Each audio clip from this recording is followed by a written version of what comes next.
And now we've got to figure out a way on how we're going to fix that so we can put it all back together and join the front half back to the rear. Tesla just made a move that has reportedly thrown Bugatti and Ferrari into absolute panic. And the man at the center of it all is a self-taught mechanic from Leicester named Mat Armstrong. What is unfolding right now in the middle of 2026 is the kind of shakeup that flips the entire luxury car industry on its head. And the details behind it are far wilder than anyone expected. The Bugatti that just came back to life. In the last few weeks, something happened inside a small Miami workshop that the entire automotive world was told could never possibly happen in a million years. The wrecked Bugatti Chiron Pur Sport that had been written off, blacklisted, and completely abandoned by the very company that originally built it, started its engine again. It rolled forward under its own power for the first time since the crash that nearly ended its life forever. And the footage broke the internet within hours of being posted online. The implications of this single moment are massive when you really think about what it represents. A car that Bugatti itself declared a total loss in front of the world. A car whose vehicle identification number was locked so tightly that no dealer on planet Earth could legally sell a single bolt to support its rebuild. A car that the chief executive personally went on camera to warn everybody about. That same car just rumbled back to life under the hands of a man who learned everything he knows by watching his father work in a garage and by teaching himself the rest through the internet over many long years. As of late May in the year 2026, Mat Armstrong has actually driven that Chiron Pur Sport across his workshop floor with the coolant settling somewhere in the high 190s, with no windshield in place yet, and with a smile so wide you could nearly see it shining through the dust on the camera lens. He even laughed openly on camera at one point, telling viewers something close to the effect that the car was so fast he could feel the blood coming out of his feet. In the very same stretch of time, he also quietly added a second Bugatti to his growing personal collection. A damaged Veyron joined the lineup almost without anyone noticing at first. The kind of car that should have made grown men weep just to look at the wreck of it. He fixed its no-shift fault using a tiny fuse that cost him just $3 at a local parts store. Just $3. To understand why it mattered so deeply to so many millions of people watching from their phones around the world, the story has to rewind to where it all started.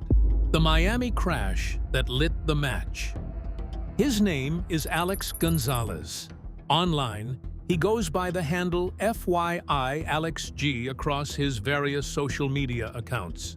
He is in his mid-20s, Cuban-American, born and raised right in the heart of the Miami supercar scene, where flexing on Instagram is practically a full-time profession for half the city's young men with money to burn on toys. Alex bought himself a brand new Bugatti Chiron Pur Sport, wrapped the whole thing in a violent shade of purple that he borrowed straight from a Lamborghini paint code, and then proceeded to do something that genuinely makes you wince when you actually watch it back on camera today.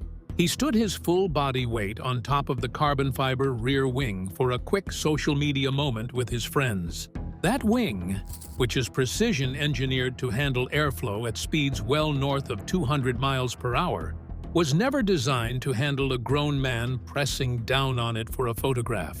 It cracked under him almost immediately. The internet roasted him relentlessly for weeks afterwards.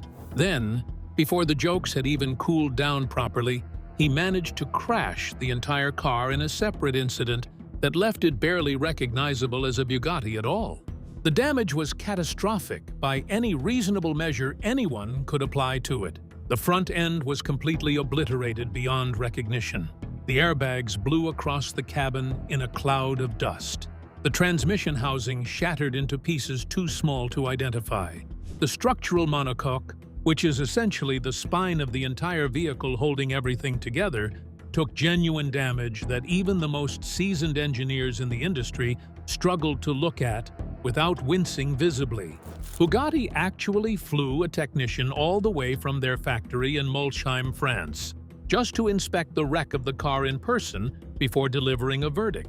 Here is where the plot twisted in a way absolutely nobody saw coming at the time. Alex Gonzalez actually bought his own car back at that auction for just under $1.9 million of his own money. He was simply not ready to let it go forever.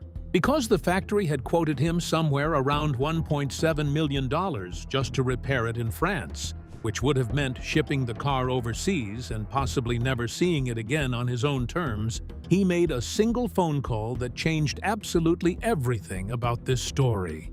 The phone call went all the way to England. It went to a man whose YouTube videos he had been quietly binge-watching for months in the background of his daily life. It went directly to Mat Armstrong.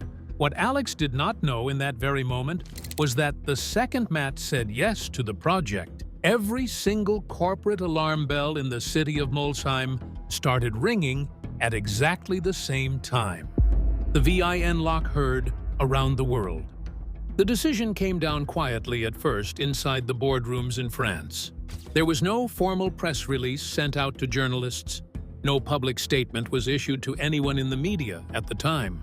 Just a digital wall that suddenly existed where there had not been one the day before in any database on Earth. Bugatti had officially locked the vehicle identification number of that purple poor sport, and the consequences of that single decision rippled across the entire planet within about 72 hours from the moment it happened. If you have never bought a luxury car part in your life before today, you probably do not understand what that actually means in practical, real-world terms. Every official Bugatti dealership on planet Earth was suddenly forbidden from selling a single component that could be traced back to that specific vehicle by its number. Headlights? No. Body panels? No. The iconic horseshoe grille that defines the entire front of every Bugatti ever made? Absolutely no. Sensors, brackets, trim pieces, electronics modules, all of it, locked behind a corporate door that nobody was allowed to open from the outside ever again. For Mat Armstrong, this was not just an obstacle to work around with a clever little hack. This was a public message broadcast, loud and clear, to the entire automotive world watching at home from their phones. The message was that his skills did not matter to them at all. His garage did not matter. His nearly 7 million loyal subscribers did not matter either. Somewhere in the back of his mind, Mat must have known what was coming next. Because what came next was something the automotive press had genuinely never witnessed before, in this exact format, ever. The chief executive officer of Bugatti Rimac himself picked up his phone and slid into Alex Gonzalez's direct messages personally. The opening line was casual to the point of being almost completely surreal to read on a screen. The chief executive, who was once the kid in the garage. Mat Rimac was born in February of the year 1988 in the small town of Livno, in what is now known as Bosnia and Herzegovina. His family were ethnic Croatian migrant workers who eventually settled back home in Croatia.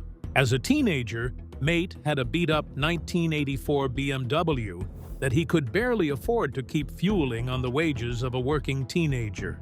So he did what any logical person with no money and a lot of curiosity would do in his exact position. He ripped out the petrol engine himself and converted the entire car to electric power inside his own family garage. He called it the Green Monster. From that one stubborn garage project, he went on to build Rimac Automobili in the year 2009, when he was just 21 years old. By the year 2021, his company was such a serious force in electric hypercar engineering that the Volkswagen Group handed him the keys to Bugatti itself in a historic deal. His personal net worth today sits around 1.74 billion euros, making him the second richest person in all of Croatia. The man who locked Mat Armstrong out of the Bugatti parts catalog is, biographically speaking, almost the same person as Mat Armstrong himself. A self-taught kid, a garage, a camera, a wild dream nobody believed in. The only meaningful difference between them is the postcode they were born in. When Mat Armstrong eventually posted his video response in the middle of January of 2026, his words carried a weight nobody else could deliver. He said, and this is the actual quote, "We just do not think it is safe. I would love to support it, but it is not the right thing to do." Then he did something that made the entire internet pause for a full breath. He admitted on camera that he watches Mat Armstrong's videos regularly and holds him in high personal regard. The right to repair war nobody talks about. It's the rear half of a Bugatti shoe on Persport, and today we've got to connect both of them together. The Mat Armstrong story is not really about a Bugatti at all when you strip it down to its core. It is about a fight that has been quietly raging in courtrooms and state houses across the Western world for well over a decade now. It is called the Right to Repair movement. And what is happening to that purple Chiron in Miami right now is a perfect case study in why the existing laws are simply not enough. In the United States, there is a piece of legislation called the Magnuson-Moss Warranty Act that exists to protect consumers. It legally prevents a manufacturer from voiding your warranty just because you took your car to an independent mechanic or used an aftermarket part on it. Sounds great on paper to most regular people reading about it for the first time. Here is the catch that almost nobody in the general public actually fully understands about how it works. That law protects your right to fix your own car if you can find the parts. It does not, however, force the manufacturer to actually sell you those parts in the first place. Read that sentence one more time slowly, because it is the loophole that Bugatti drove a freight train straight through in broad daylight. The Federal Repair Act, formerly known as House Resolution 1566 in Washington, has been working its way through Congress and is mostly focused on diagnostic data and telematics access for vehicles. State-level laws in Massachusetts, originally passed in the year 2012 and updated in 2020, do similar work for newer vehicles in that state. None of them, not a single one currently on the books anywhere, compels a company like Bugatti to sell a headlight to a man like Mat Armstrong if they simply decide they do not want to do business with him. So when Bugatti locked that vehicle identification number, they were technically not breaking any law in any country on Earth. They were simply exposing the absence of one that should already exist. Think about your washing machine when it breaks down next year. The same fight is happening across every single industry on Earth right now. How a mechanic beat the factory. It's going to be stronger than before. Whether that's a good idea or not, we don't know. The strength of this needs to be able to be strong going up and down. The methods Mat Armstrong used to bring that Chiron back to life genuinely deserve their own engineering documentary one day on a major streaming platform. Every single workaround he invented along the way is a quiet act of rebellion against the closed ecosystem the brand had carefully built around its cars over many decades of operation. The first major revelation came when he discovered that the airbags installed inside the Bugatti shared part numbers with airbags from a humble Audi A3. Yes, the very same Audi A3 that you can buy used today for around $30,000. The Bugatti, remember, was a $3.6 million car when it left the showroom floor. When Mat could not source proper radiators through any official channel anywhere on Earth, he had custom ones fabricated entirely from scratch by skilled people he trusted personally. When a coolant overflow pipe got pinched during reassembly, he fixed it cleverly with a section of rigid brake hose he had lying around. When the deliberately frangible engine mount support, which is engineered to break on impact to protect the rest of the car during a crash, needed urgent replacing, he had it TIG welded back together by an experienced hand in the shop. He then split the entire car into two halves and rejoined them using 14 titanium bolts. performing a structural separation that mate Rimac himself had warned the world only a few people on Earth could ever do safely. He sent the exhaust system to a company called Valvetronic for three-dimensional scanning and a bespoke louder system that he designed alongside their engineers. In one of the most cinematic moments of the entire rebuild saga, a man named Bob from the machine shop spent around 60 hours hand-fabricating a custom front crash bar that bolted directly to the chassis legs of the car itself. There were near disasters along the way, too. At one point, Matt accidentally squashed a fuel tank pressure sensor between two body sections and almost lost the entire project right there on the spot in front of everyone. He kept going regardless of the setback. When that W16 engine finally fired up properly and the car rolled forward under its own power for the first time in many months, something shifted permanently in the global conversation about ownership. The factory had said it could not be done by anyone outside their walls in France. The factory had said it should not be done by anyone with safety in mind. A Leicester mechanic with a YouTube channel and a camera had just gone ahead and done it anyway, with the whole world watching every single welding spark in real time on their phones. Which finally brings the story back to the headline that started this entire video in the very first place. The one about Tesla and what they have reportedly done. The Tesla twist. Nobody is telling you honestly. For the past several weeks now, your social media feeds have probably been completely flooded with thumbnails and titles screaming about a Tesla deal that has supposedly been offered directly to Mat Armstrong personally. The story goes that Tesla, watching the Bugatti drama play out from a comfortable distance, decided to swoop in suddenly and hand him a production roadster for an exclusive build series on his channel. The story claims that Ferrari and Lamborghini are panicking quietly about losing their cultural relevance to younger buyers. The story claims that this single move changes the entire automotive game forever from this point onward. Here is the part of this video where honesty has to win over hype every single time. After digging through every major automotive publication, every official Tesla communication, every Mat Armstrong channel update, and every credible source the industry has to offer right now, there is currently no verifiable evidence that this Tesla deal actually exists in any real concrete form yet. The Roadster itself, the actual production car they keep promising the public, has not even been properly unveiled to anyone outside of Tesla. As of the Tesla first quarter earnings call in late April of 2026, Elon Musk himself admitted that Roadster production will not begin until 2027 or possibly 2028 at the absolute earliest. The car has been delayed at least 8 separate times since its original prototype reveal in 2017.